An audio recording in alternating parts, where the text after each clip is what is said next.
My father's champagne glass hit the marble floor, shattering into 1,000 glittering pieces. The entire ballroom, 200 officers in dress uniforms, politicians in black tie, defense contractors in expensive suits, went silent. Admiral Mitchell stood 3 feet from me, his 4 stars catching the chandelier light, his hand extended in a salute so crisp it could cut glass. "General Hayes," he said, his voice carrying across the stunned room. "Your orders, ma'am?" Dad's face had gone the color of old newspaper. Let me back up. The invitation arrived 6 weeks earlier. Richard Hayes requests the honor of your presence at his installation as Undersecretary of Defense. Embossed letters, formal as a funeral. My stepmother Linda's handwriting on the envelope. No personal note. No, we'd love to see you. Or, it's been too long. Just the facts. I RSVP'd yes because I'm a masochist apparently. The Willard Hotel ballroom was decorated in patriotic elegance. American flags flanking the stage, round tables with crystal and china, a string quartet playing something classical and forgettable. I arrived exactly on time, wearing a charcoal dress that Linda would call appropriate, and I called armor. My hair was down, softening the angles of my face. No jewelry except Mom's wedding ring on my right hand. I knew, like someone's maidenette. Someone who'd never done anything remarkable. Perfect. Emma. Linda spotted me first, descending like a well-dressed hawk. "You made it. How nice." Her eyes cataloged my dress, my shoes, my lack of a +1. "You're at table 12. With Richard's college friends. I thought you'd be more comfortable away from the military crowd." Translation, away from anyone important. Table 12 was in the back corner, partially hidden by a decorative column. The other seats held retired academics, a few contractors, someone's elderly mother. I sat between a man who immediately fell asleep and a woman who spent the evening on her phone. Dad worked the room like the politician he'd become. 3 decades in the Air Force, retiring as a 2-star general, then 5 years climbing the Pentagon bureaucracy. He was good at it. The handshakes, the small talk, the carefully calibrated displays of humility and ambition. Linda orbited him like a moon, directing traffic, managing conversations. My half-sister Claire held court near the stage, sleek in navy dress whites. She'd made lieutenant commander last year. Dad's genes and his connections, wrapped in designer ambition. She caught my eye once, smiled vaguely, returned to her audience of admirers. The ceremony was professional, warm. The current undersecretary praised Dad's vision and leadership. A senator called him a patriot for the modern age. Dad's speech was pitch perfect, honoring his service, thanking his mentors, praising the institution. He mentioned Linda. He mentioned Claire. He mentioned his late first wife, my mother, in abstract terms, a partner who believed in service. He didn't mention me. During dinner, the man next to me woke up long enough to ask what I did. "I'm retired," I said. "From what?" "Government work." He lost interest immediately. The toast started during dessert. Claire went first, glowing with filial pride. "My father taught me that service means sacrifice, that leadership means putting the mission first, even when it's hard." She looked directly at Dad. "He's my hero. Everything I am, I owe to him." Linda went next, recounting their courtship, his dedication, their partnership. "Richard never does anything halfway. He gives everything to what matters most." Then Dad stood, holding his champagne. "Before we finish tonight's formalities, I want to introduce some people who are important to me. My colleagues, my mentors, my family." He gestured around the room, naming names, telling brief stories. When his hand swept vaguely toward the back, he said, "And my daughter Emma is here somewhere. My quiet daughter. She's never been one for the spotlight." Polite chuckles. A few people glanced around, tried to spot me in the shadows. "Emma's always preferred a simple life," Dad continued, his tone indulgent. "No drama, no ambition. She served in the military briefly, years ago, but found it wasn't for her. Now she's retired, living quietly. I admire that, honestly. Knowing your limitations, being content with what you have." The words landed like stones in still water. Claire was smiling, sympathetic. Linda nodded approvingly. The room had already moved on, refocusing on Dad, on the important people, on the power dynamics that actually mattered. I kept my breathing steady. This was expected. This was who he'd always been. Then Admiral William Mitchell entered the ballroom. He wasn't on the guest list.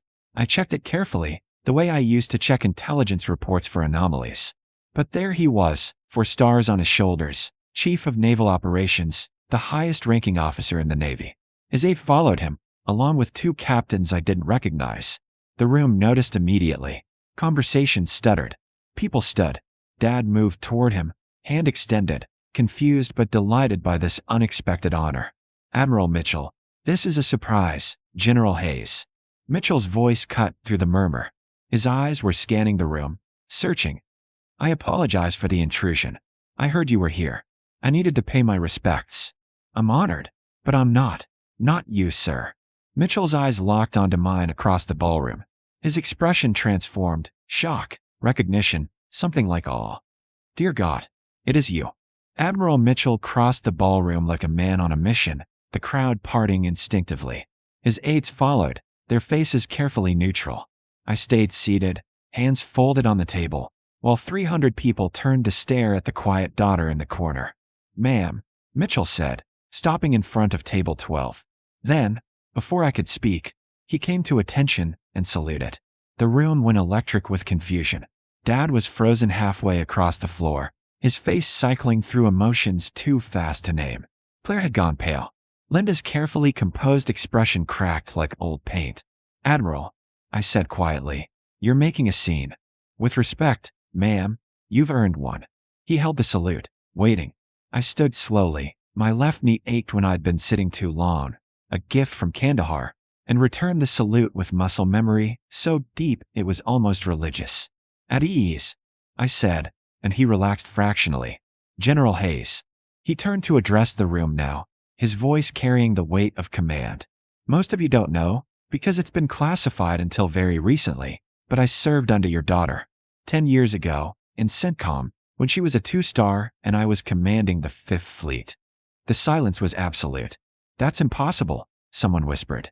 Emma was a colonel, Dad said, his voice strange and thin.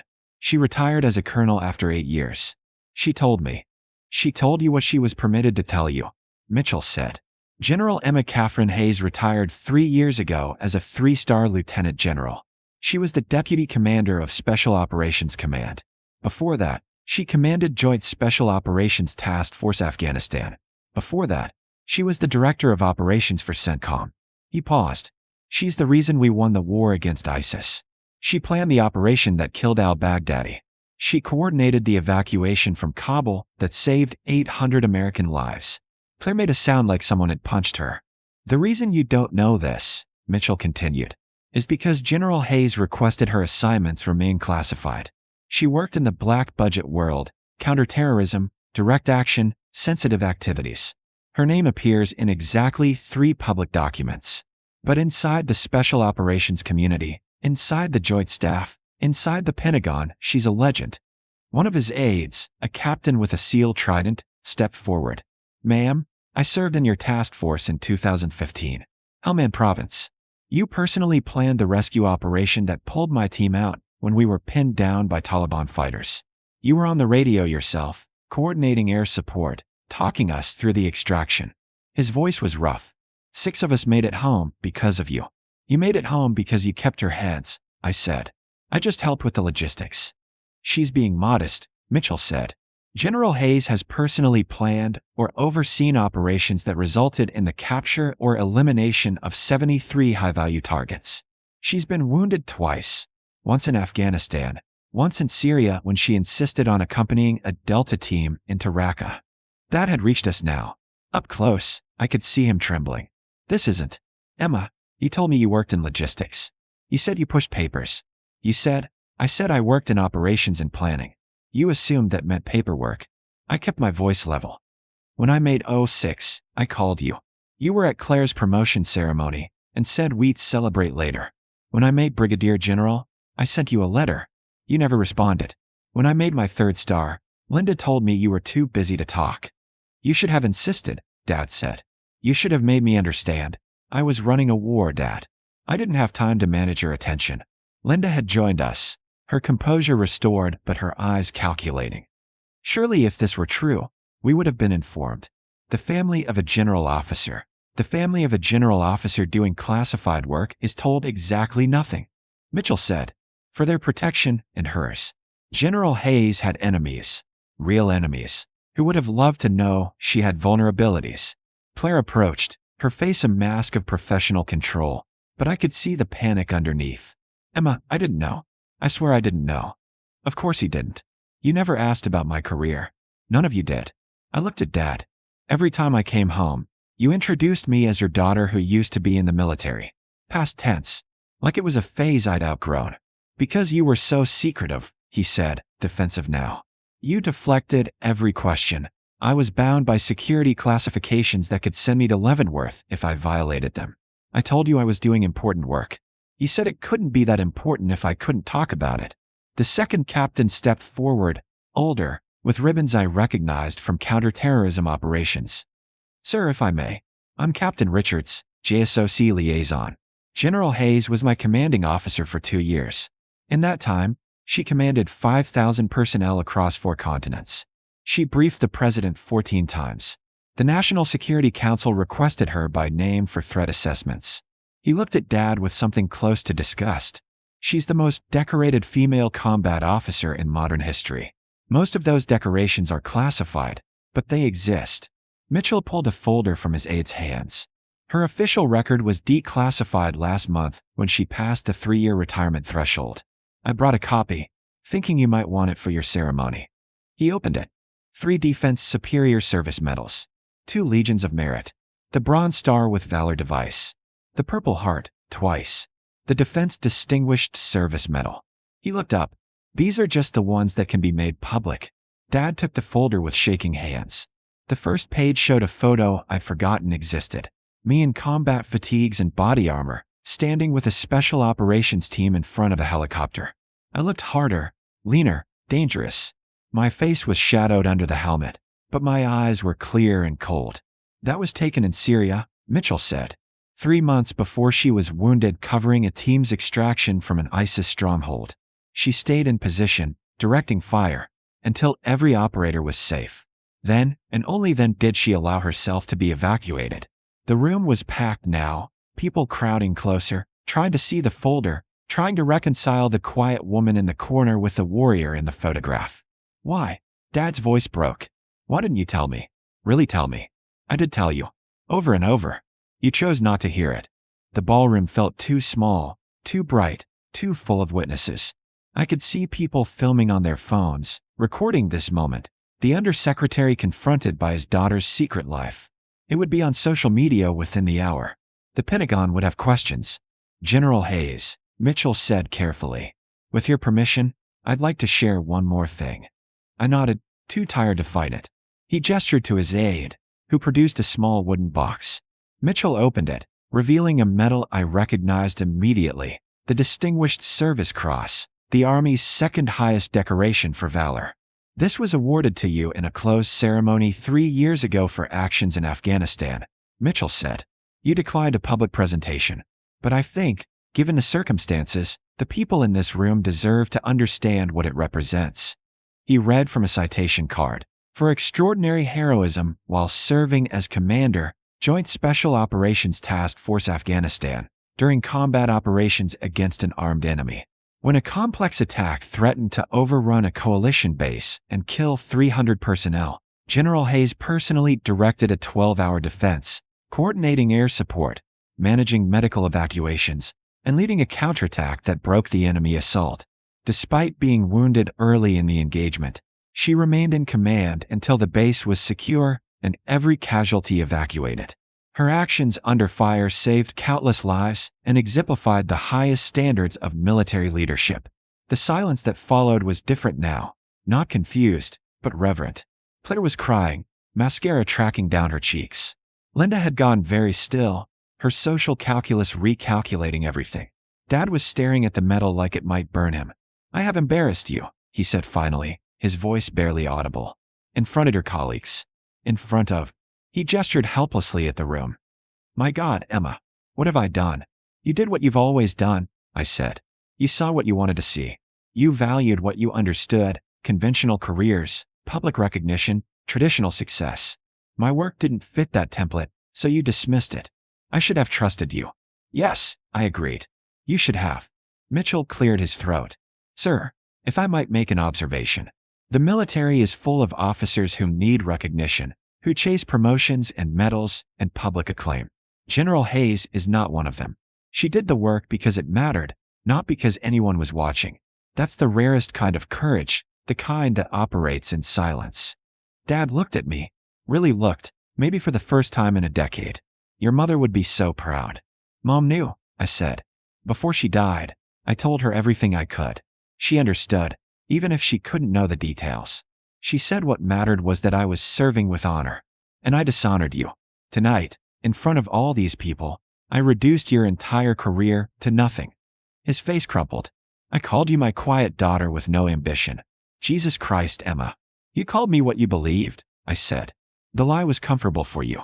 It meant you didn't have to confront your own assumptions about what women could do, what quiet people could achieve, what service looked like outside your narrow definition.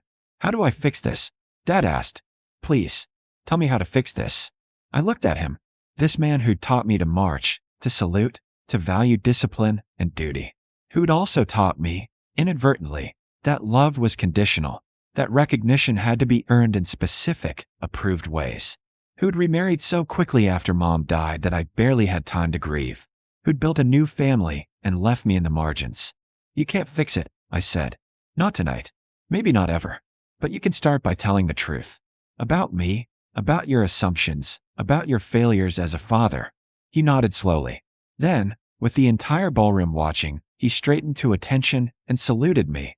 A formal, military salute from a 2-star away. 3-star, from a father to a daughter he'd failed to know.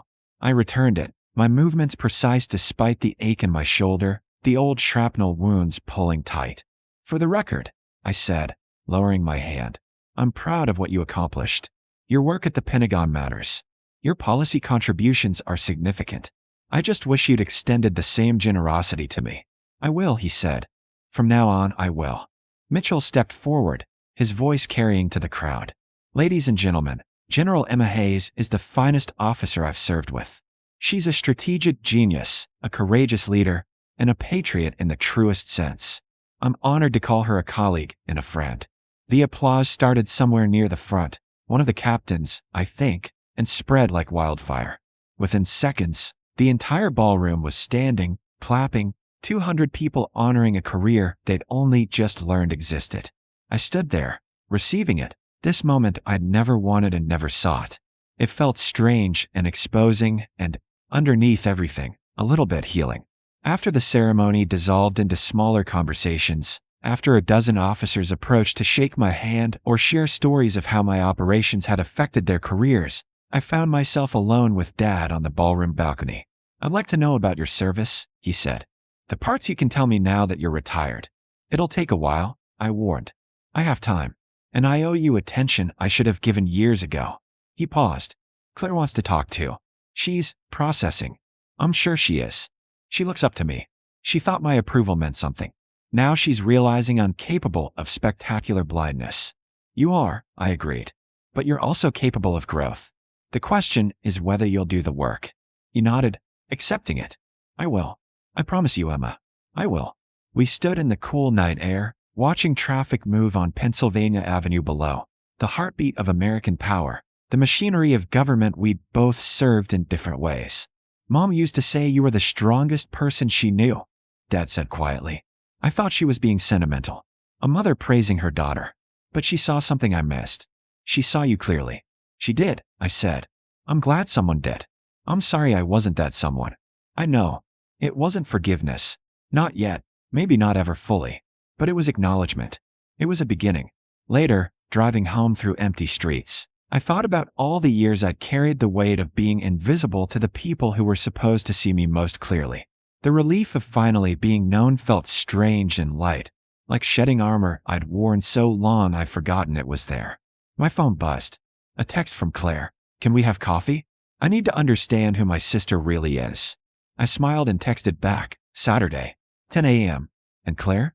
Bring questions. Real ones. The story Dad had told about me tonight, the quiet daughter with no ambition, was finally dead. In its place was the truth, complicated and hard-earned, and mine. And that, after everything, was enough. And